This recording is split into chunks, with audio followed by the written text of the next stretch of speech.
In our final installment of energy system training, today we're going to go over our aerobic phase.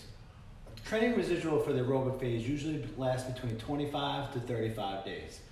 This is also known as our general physical preparedness phase, or our GPP phase.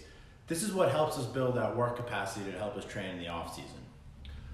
Aerobic conditioning is our long duration at low intensity style training. This will help us recover in between sets, in between training sessions, also in between practices and games during the season. A more efficient aerobic system helps the anaerobic system get restored faster. So previously we talked about the anaerobic system where we're doing short explosive style sprints. If we have a good aerobic base, this will help us get to those sprints faster. So what I mean is, think of it a halfback in a football game, in the fourth quarter. If he wants to break away from a tackle, he wants to make sure he has a good aerobic base where he can sprint away from someone. Most importantly, it helps with cardiac output, which is the heart pumping out blood throughout the system. Some examples of cardiac training is cardiac output. There, the goal is to have the heart rate in between 120 to 150 beats per minute. The volume for each session is usually going to last between 30 to 90 minutes. The frequency is about 1 to 3 times per week.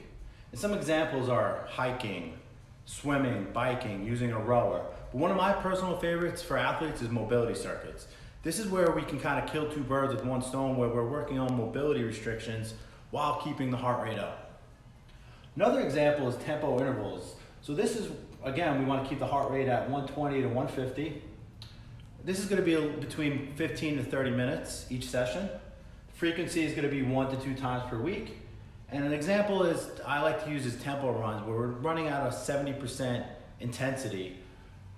So we're going to keep it around 12 to 15 seconds of work and about 30 to seconds active rest. So again, that could be stretching, it could be walking in between sets, but we're just not standing there. So in closing, when developing a program, we want to make sure we train both anaerobically and aerobically. Obviously, depending on the sport, we'll determine which one gets trained a little bit more and a little bit less. We want to make sure we touch upon both those energy systems.